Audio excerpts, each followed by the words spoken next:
Dans l'assemblée des saints, assoiffé je me tiens, que ton onction descende sur moi.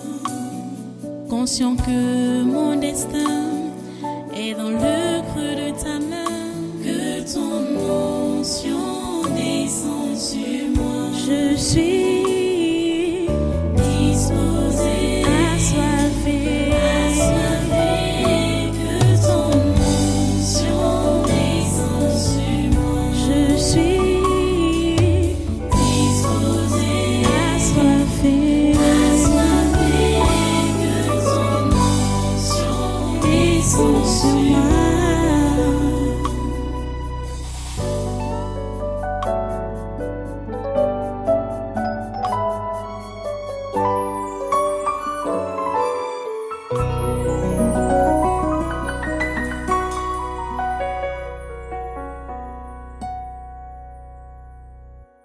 Alléluia.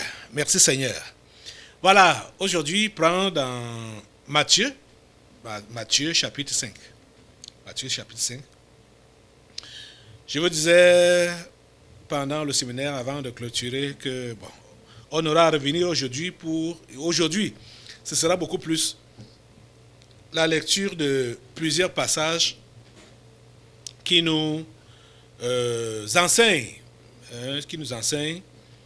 ce que nous sommes, pour révéler ce que nous sommes en tant qu'enfants de Dieu, ce que nous devons donc apporter aux autres, à l'humanité ou à nos frères, puisqu'il y avait des esprits qui sont sortis appelés moisissure, rouille, charançon, et il y avait également l'insensibilité. Donc, quand on parle de l'insensibilité, ça veut dire cruauté, ça veut dire méchanceté, ça veut dire tout ce qui peut être négatif, sauf ce qui peut apporter l'assistance à quelqu'un pour son bien. Et c'est pourquoi aujourd'hui, je voudrais qu'on commence par Matthieu chapitre 5, les propos de Jésus sur la montagne, en ce qui concerne donc son enfant. Ok, Matthieu chapitre 5, à partir du verset 13. Matthieu 5, à partir du verset 13. Ouvrez là et suivez la lecture. Matthieu 5, à partir du verset 13. Jésus dit, « Vous êtes le sel de la terre. Mais si le sel perd sa saveur, avec quoi la lui rendra-t-on? Il ne sert plus qu'à être jeté dehors et foulé aux pieds par les hommes. Vous êtes la lumière du monde. Une ville située sur une montagne ne peut être cachée. Et on n'allume pas une lampe pour la mettre sous le boisseau, mais on la met sur le chandelier et elle éclaire tous ceux qui sont dans la maison. Que votre lumière luise ainsi devant les hommes, afin qu'ils voient vos bonnes œuvres et qu'ils glorifient votre Père qui est dans les cieux. » Prions le Seigneur. Père, trois fois saint, nous te remercions pour ta parole de ce jour. Nous prions, Seigneur, pour que par elle, tu puisses réellement nous réformer, nous bâtir dans ta volonté et dans ta programmation. S'il te plaît, Père Saint, permets que chacun de tes enfants soit réellement ce que tu as prévu qu'il soit. Ô Dieu, s'il te plaît, agis. Ô Dieu, s'il te plaît, agis. Permets que ta parole qui sort maintenant ait effet dans chaque vie qui l'écoute, chaque vie, chaque cœur qui la reçoit. Merci ô Dieu de le faire. Au nom puissant de Jésus, nous avons prié. Amen. Amen. Prenez place dans sa sainte présence. Et une fois de plus, soyez les bienvenus. Ici au Tabernacle de la Liberté, et soyez les bienvenus à ce programme, le congrès des surnaturels, de ce jeudi 11 mai 2023. Donc, c'est un peu comme le bouclage du séminaire du mois de mai qu'on a eu, qui allait jusqu'à dimanche passé. Comme je n'avais pas lu tous les passages concernés par cet enseignement qui demandait donc à purifier nos cœurs, à nous débarrasser des idoles. Parce que ce qu'il y a dans notre cœur, c'est ça qui se reflète par nos paroles. Il faut donc que nos cœurs, en tant que temple de Dieu, nos cœurs en tant qu'habitation de Dieu. Donc quand ce qui est mauvais, quand c'est sale, quand ces cœurs-là sont sales, on peut prétendre qu'on prie, or on est en train de salir les oreilles de Dieu. On peut prétendre qu'on évangélise, or on est en train d'empoisonner les gens d'autrui.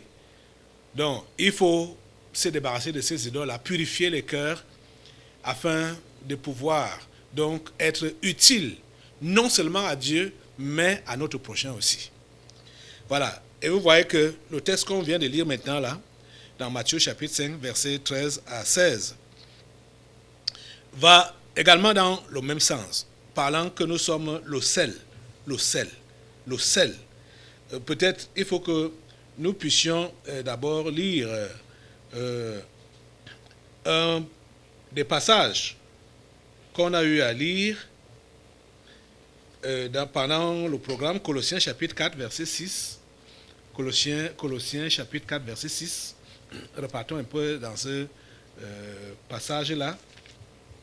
Colossiens 4 verset 6 qui dit donc que votre parole soit toujours accompagnée de grâce, assaisonnée de sel. Assaisonnée de sel. Jésus a dit quoi? Vous êtes le sel de la terre. Vous voyez que ce n'est pas au hasard que j'ai pris ce passage. On ne l'a pas lu, le passage de Matthieu 5 là. On ne l'a pas lu pendant le séminaire. Mais on a lu celui-ci qui dit que votre parole soit toujours accompagnée de grâce, assaisonnée de sel, afin que vous sachiez comment il faut répondre à chacun. Vous ne pouvez pas savoir comment répondre à chacun si votre cœur n'est pas pur, si votre cœur n'est pas nettoyé. Alors, Jésus dit au verset 16 de Matthieu 5, on en parle là, que votre lumière luise ainsi devant les hommes, afin qu'ils voient vos bonnes œuvres et qu'ils glorifient votre Père qui est dans les cieux. Vous voyez? Il a dit, on n'allume pas une lampe pour la mettre sur le boisseau, mais on la met sur le chandelier et elle éclaire tous ceux qui sont dans la maison. Les chrétiens sont donc la lumière. Les chrétiens sont le sel. C'est-à-dire, notre être doit être rempli de sel. Notre être doit être rempli de lumière. C'est-à-dire que tout, je veux dire, notre cœur, quand je dis notre être, c'est notre cœur. Quand notre cœur est rempli de lumière, c'est la lumière que nous allons répandre autour de nous. Quand notre cœur est rempli de sel, c'est le sel qu'on va répandre tout autour de nous. L'état de notre cœur, c'est ça qui compte beaucoup. C'est ça qui compte beaucoup.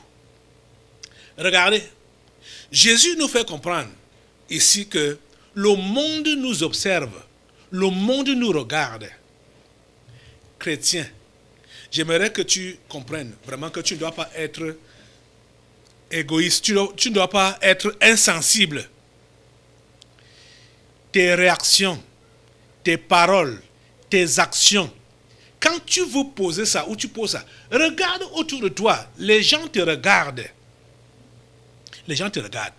Quel effet ou quelle impression ce que tu dis là va faire à ceux-là qui écoutent, ou ceux-là qui t'écoutent, ou ceux-là qui te voient?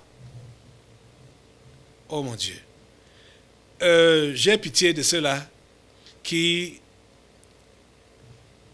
sont mauvais, comme on a vu dans Matthieu chapitre, c'est plutôt Luc chapitre 6, verset 45. Ils sont mauvais. Ils expriment leur mauvais état de cœur ou leur méchanceté. Et quand on va les dire, mais pourquoi tu fais ça? Dis non, je ne suis pas hypocrite. Je préfère dire les choses telles qu'elles sont. Je préfère m'exprimer. Il ne faut pas m'étouffer, je ne veux pas être hypocrite. En faisant quoi? En disant quoi? En agissant comment? En tant que chrétien, pour dire que tu ne peux pas être hypocrite. Oh my God. C'est terrible. C'est terrible. Je vous dis que plusieurs sont comme ça. Hein? Ils agissent mal, ils se comportent mal. Et quand on leur dit, mais ne fais pas ça devant les gens. Ne fais pas ça. Ne dis pas ça. N'agis pas comme ça. Non, non, non. Laisse-moi me dégager. Hein? Je ne veux pas être hypocrite. Je ne veux pas qu'on me comprime. Pour donc faire quoi? Qu'est-ce que tu dégages là? Qu'est-ce que tu fais là? Qu'est-ce que tu fais là? En tant que chrétien, qu'est-ce que tu fais là? Entre nous. Oh mon Dieu, ta grâce et ta miséricorde. Ta grâce et ta miséricorde. Vous savez, quand l'apôtre Paul conseillait même les Galates à ce sujet, c'est-à-dire, même si tu es appelé à apporter conseil ou à réprimander, ce n'est pas en commettant les dégâts qu'il faut le faire. On ne gâte pas en voulant construire. Non, on ne gâte pas en voulant construire. Et Paul a été clair là-dessus, quand il conseillait les Galates, comment reprocher. Parce qu'il y a des gens qui prétendent reprendre, qui prétendent corriger. Pourtant, eux-mêmes s'enfoncent dans le péché. Ils s'enfoncent dans... Et leur façon de faire ou de dire montre juste leur mauvais état de cœur. Donc, ce qu'ils disent là, qu'ils corrigent ou qu'ils réprimandent, tout ça là, ça ne peut pas porter de fruits positifs. Ça ne peut pas. Ça ne peut pas. Parce que leur état de cœur est mauvais. Ils sont dans un très mauvais état de cœur. Allons un peu dans Galates au chapitre 6. Galates chapitre 6. À partir du premier verset. Voyons ce que Paul dit là. Il dit quoi? Frère. Vous êtes à la page? Il dit quoi? Il dit là, frère, si un homme vient à être surpris en quelque faute, à être surpris, tu l'as pris la main dans le sac. Pas que tu as soupçonné, hein, mais tu l'as pris la main dans le sac. Vous qui êtes spirituels, redressez-le avec un esprit de douceur. Vous qui êtes spirituels, faites quoi? Redressez-le avec un esprit de douceur. Prends garde à toi-même, de peur que tu ne sois aussi tenté. Et au verset 2, il va continuer en disant, portez les fardeaux les uns des autres, et vous accomplirez ainsi la loi de Christ. Ça veut dire, vous êtes en train de comprendre? Quand tu as trouvé ton frère en erreur, tu as surpris ton frère, tu l'as pris en flagrant délit d'une erreur, d'une faute. Ce n'est pas pour l'enfoncer davantage. Tu veux le relever, c'est ça, non? Tu veux le relever. Donc, qu'est-ce que tu dois faire? Tu dois porter, tu dois l'aider à porter ce fardeau qu'il a fait tomber. Portez les fardeaux les uns des autres et vous accomplirez ainsi la loi de Christ. Tu ne restes pas insensible. Tu ne restes pas insensible. Hein? Tu ne restes pas insensible.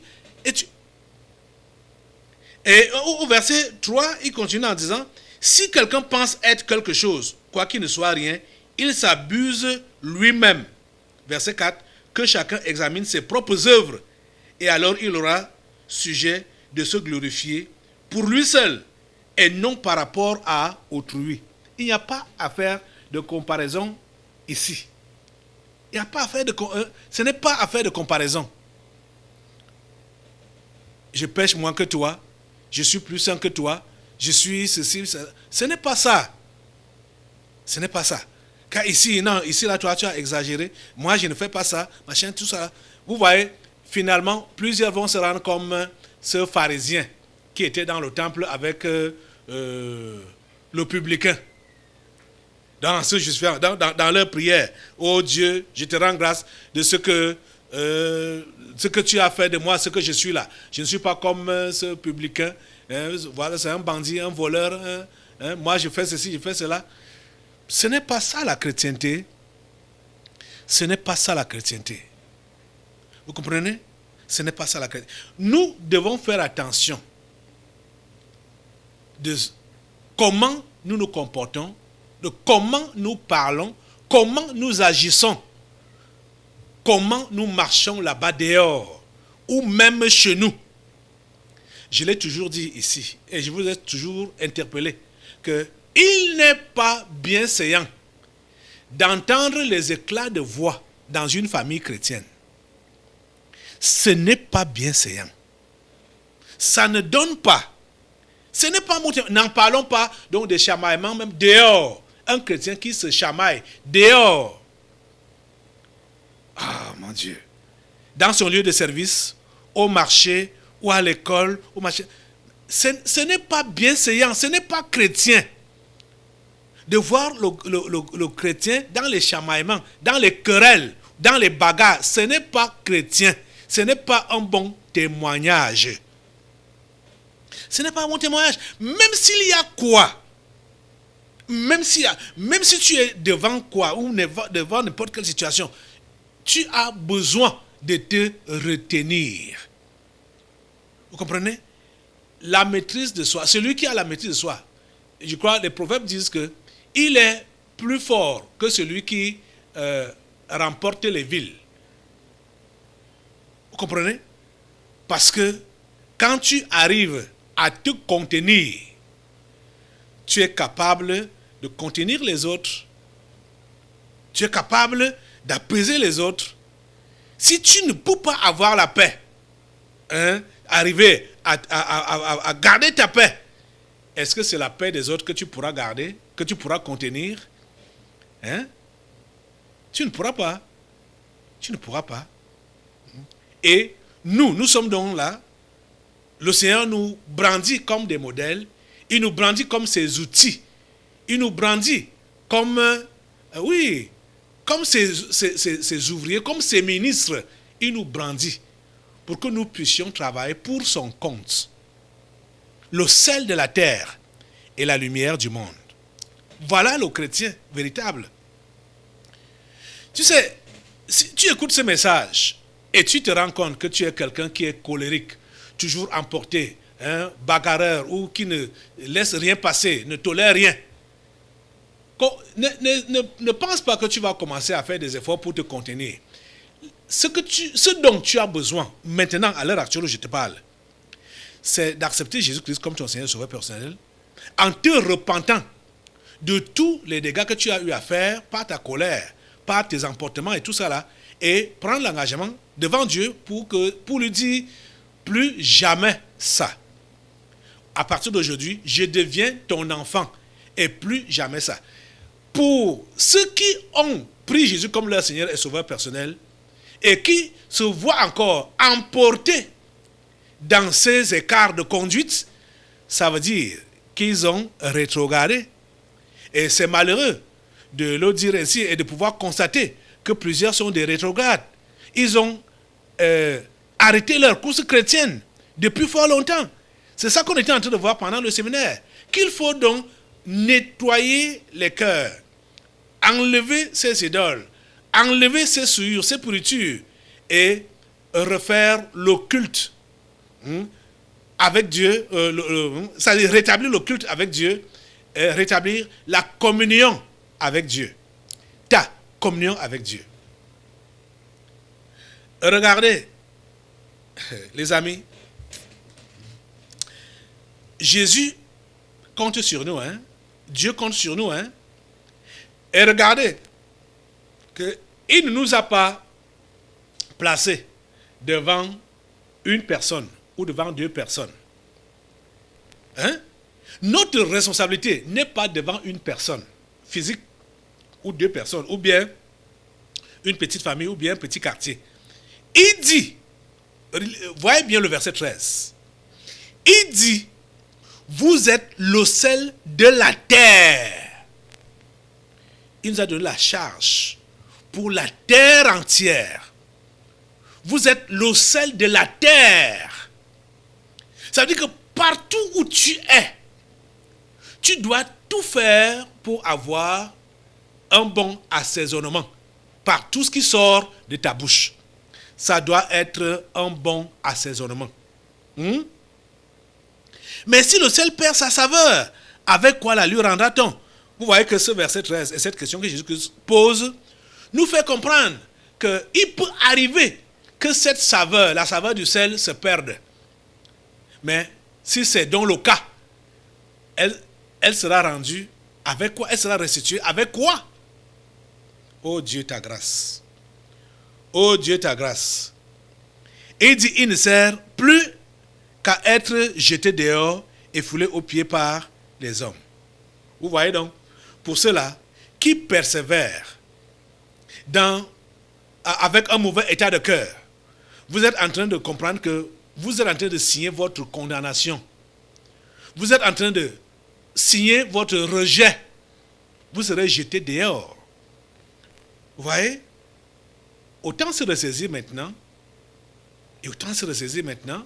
Comprends que ta charge, la charge que tu as, la responsabilité que tu as, ce n'est pas face à une seule personne, ce n'est pas face à deux personnes, ce n'est pas face au petit groupement qui est autour de toi là, c'est pour la terre entière que tu es responsable. Tu comprends? Verset 14, vous êtes la lumière du monde. La lumière du monde. Le monde entier compte sur ta lumière. Le monde entier compte sur toi. La lumière du monde. Jésus. Vous êtes la lumière du monde. Une ville située sur une montagne ne peut être cachée. Vous voyez? Il nous faut comprendre que quand il nous a donc appelés, il nous a sauvés, il nous a placés sur la montagne comme une ville. Donc, chaque chrétien est sur une haute montagne. Donc, est considéré qu'il est sur une haute montagne. Donc, il n'est pas caché. Le chrétien ne doit pas être caché. Non. Le chrétien ne doit pas être caché. Vous comprenez?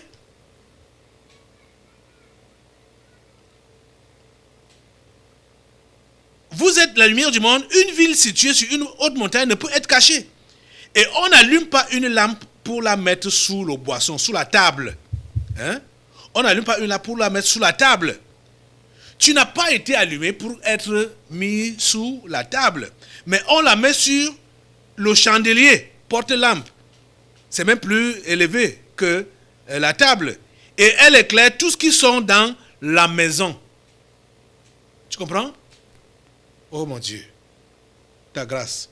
Que votre lumière luise ainsi devant les hommes. Que votre lumière luise ainsi devant les hommes, afin qu'ils voient vos bonnes œuvres et qu'ils glorifient votre Père qui est dans les cieux. Les amis, faites attention. Faites attention. Vous qui êtes insensibles, vous avez blessé plus d'une sensibilité par votre mauvais comportement. Vous avez blessé plusieurs sensibilités par les mauvaises paroles de votre bouche, par vos mauvais comportements, par vos mauvaises remarques, par votre mauvaise bouche. Repentez-vous. Arrêtez avec cela. Je vais lire les autres passages qui ont été prévus aujourd'hui. Oh Seigneur, ta grâce sur tous ces gens qui écoutent ta parole maintenant. Que votre lumière luise ainsi devant les hommes, afin qu'ils voient vos bonnes œuvres et qu'ils glorifient votre Père qui est dans les cieux. Allons maintenant dans 1 Pierre. 1 Pierre, chapitre 3, versets 8 à 17. 1 Pierre 3, versets 8 à 17. Tournez là-bas. Oh, ta grâce, Seigneur. 1 Pierre 3, versets 8 à 17.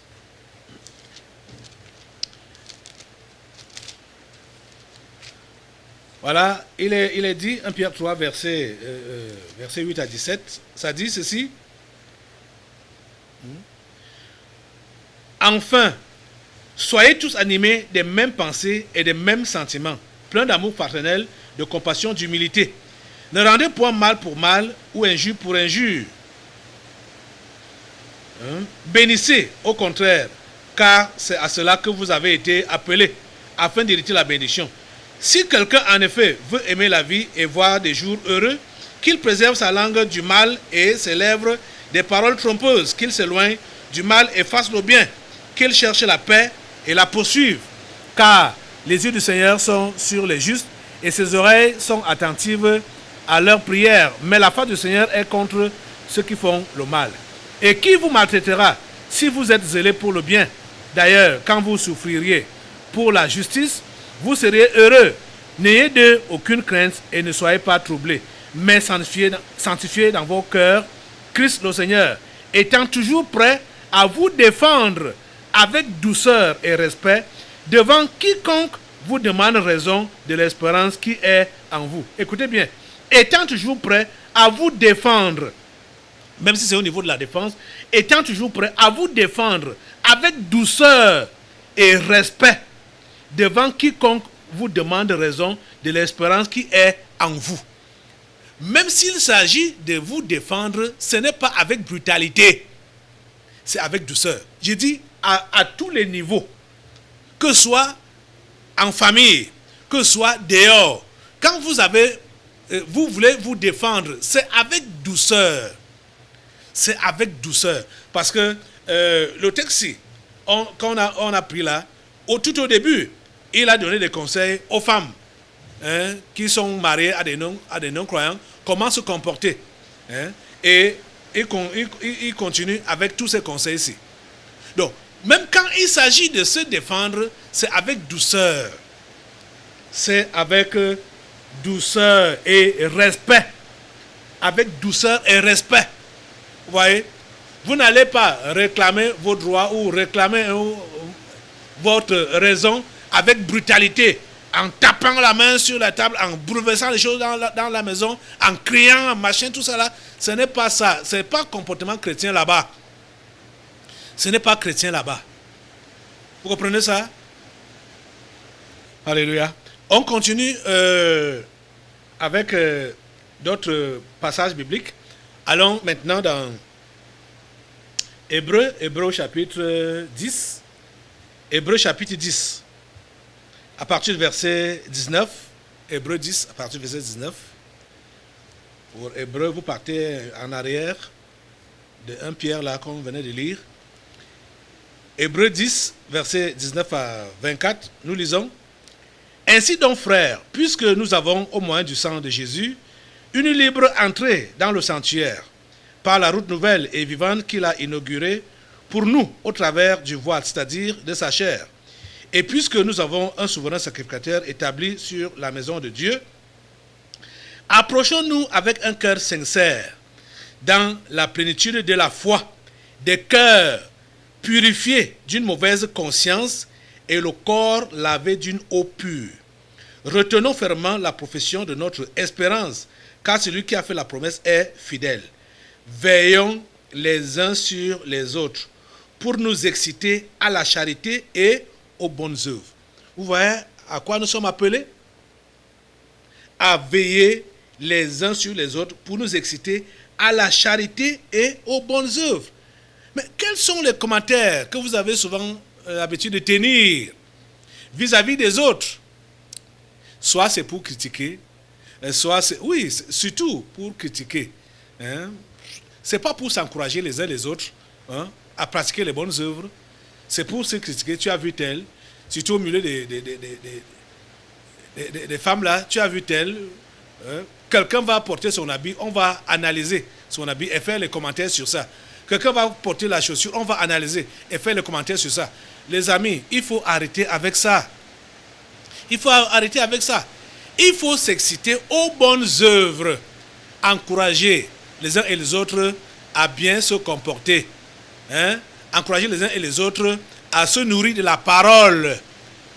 À être des modèles. À maintenir la nature que Dieu leur a donnée par la nouvelle naissance. Donc le sel dans leur cœur. La lumière dans leur cœur. Tout ça là doit être c'est dans le cœur. Et c'est ça qui sort. Donc, c'est ça qui sort. Ce qui est dans le cœur, c'est ça qui sort, qui s'extériorise par des paroles. Approchons-nous avec un cœur sincère dans la plénitude de la foi, les cœurs purifiés d'une mauvaise conscience, les cœurs purifiés d'une mauvaise conscience et le corps lavé d'une eau pure. Vous voyez? Veillons les uns sur les autres pour nous exciter à la charité et aux bonnes œuvres. Les amis, nous devons être les gardiens les uns des autres. Nous ne devons pas être comme Caïn, Caïn le meurtrier, qui tue son frère, et quand Dieu lui demande où est ton frère, il dit suis-je le gardien de mon frère? Mais là, il nous demande de veiller les uns sur les autres. Nous devons veiller les uns sur les autres. Nous ne devons pas être insensibles. Celui qui est insensible, c'est un cruel, c'est un méchant, c'est un irresponsable, c'est un égoïste, parce qu'il ne veut vivre, il veut vivre seul. Il veut seulement le bien pour lui-même. Il n'a que faire des autres. Il n'a que faire des autres. Je vous ai dit que pour avoir un cœur pur, pour avoir un bon cœur, il faut être altruiste. Ton cœur doit être porté vers les autres. Ton cœur doit être prêt à aider les autres, à secourir les autres. C'est le cœur du chrétien là-bas. Le cœur qui secourt les autres, le cœur qui aide les autres, le cœur qui supporte les peines des autres. C'est ça, le cœur du chrétien. Les amis, vous devez alimenter ce genre de cœur tous les jours. Ça doit se renouveler. Ton cœur ne doit jamais changer pour devenir mauvais. On se convertit parce qu'on a des mauvais cœurs. Nous tous, on a d'abord des mauvais cœurs. Et quand on se convertit, le cœur là doit changer. Si quelqu'un est en Christ, il est une nouvelle créature. Les choses anciennes sont passées. Voici, toutes choses sont devenues nouvelles. Je dis, on est au niveau de la parole. Ne me dis pas que toi, tu as toujours eu l'habitude de parler fort, de gronder parce que c'est ta nature comme ça. Tu es donc chrétien? Non. Si quelqu'un est en Christ, il est une nouvelle créature. Les choses anciennes sont passées. Voici, toutes choses sont devenues nouvelles. Si tu es chrétien, tu ne dois plus garder les vieux caractères que tu avais dans le monde. Tu ne dois plus garder les vieux comportements que tu avais dans le monde. Où est donc la nouveauté en Christ? Où est donc la nouveauté en Christ? Voyez que plusieurs ne veulent pas changer l'état de leur cœur et ils trouvent donc la justification comme moyen d'esquive. Tu ne dois pas t'esquiver. Aujourd'hui, lève-toi sur tes deux pieds et demande à Dieu vraiment de changer ton cœur, de purifier ton cœur, de nettoyer ton cœur. Au nom puissant de Jésus, lève-toi, prie. Seigneur, nettoie mon cœur. Seigneur, purifie mon cœur. Seigneur, sanctifie mon cœur. Au nom puissant de Jésus, j'ai prié. Amen. Assois-toi, nous allons maintenant passer aux délivrances prophétiques. Dans l'assemblée des saints, assoiffé je me tiens, que ton onction descende sur moi. Conscient que mon destin est dans le creux de ta main, que ton onction descende sur moi. Je suis disposé, assoiffé,